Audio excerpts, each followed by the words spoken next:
persidangan Pak Karyono. Baik, selamat siang Bapak. Mediasi persidangan hari ini ketemu dengan pihak lawan, yakni tergugat. Yang kita tunggu-tunggu adalah turut tergugat 2, namun turut tergugat 2 tidak hadir dalam sidang mediasi yang pertama ini, sehingga ada keterangan-keterangan yang memang masih tersumbat, masih belum terbuka semuanya. Kami selaku penggugat tetap berpendirian sama dengan surat gugatan kami tidak berubah, bahwa itulah fakta yang terjadi pada saat di lokasi atau di TKP ya, pada saat kejadian. Nah, menanggapi jawaban dari kuasa tergugat, beliau memposisikan sebagai korban, kami pun tidak bergeming. Justru kami yang korban. Kami yang menjadi korban, klien kami disabotase nomor kontaknya sehingga tidak bisa berusaha atau mati langkah dalam melakukan bisnisnya, sehingga menimbulkan kerugian material dan imaterial. Itu inti dari gugatan kami adalah material dan imaterial. Lalu kemudian menanggapi jawaban dari kuasa tergugat yang merasa pihaknya sebagai korban, justru kalau pihaknya sebagai korban, lakukan dong upaya hukum kepada turut tergugat 2. Karena kami juga sebagai korban sudah melakukan upaya kepada turut tergugat 2, yaitu saudari si ST.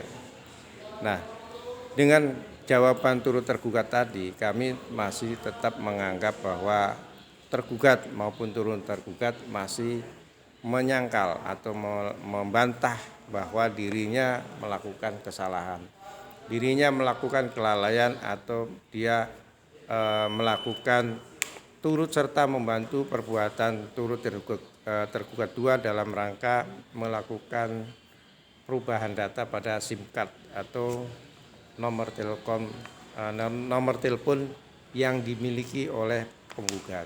Dalam hal ini klien saya merasa dirugikan secara material dan imaterial, maka kami lakukan langkah gugatan maupun pelaporan pidana. Maka seandainya tergugat merasa juga dirugikan dengan kondisi seperti ini atau gugatan yang kami layangkan, dia merasa sebagai korban juga, harusnya dia melakukan upaya hukum kepada turut tergugat 2.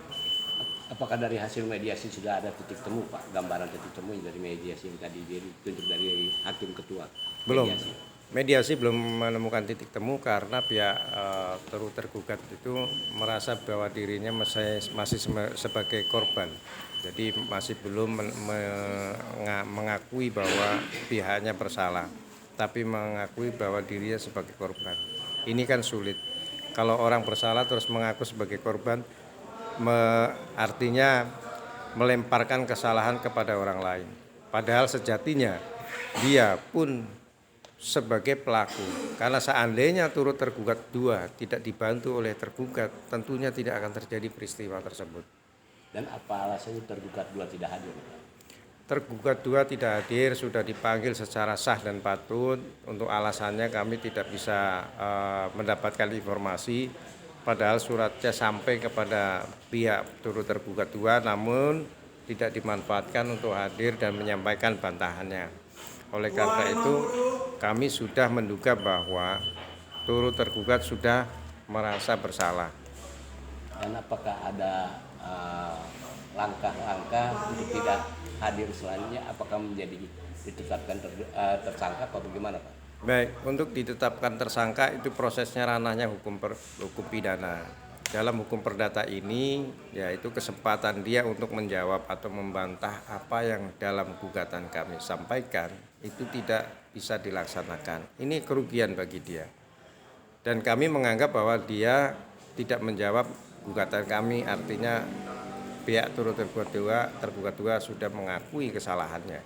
Kalau dia tidak mengakui kesalahannya, datang dan buktikan secara hukum perdata. Untuk ditetapkan sebagai tersangka itu sudah kami laporkan di Polres, dan itu dalam langkah lidik dan penyidikan.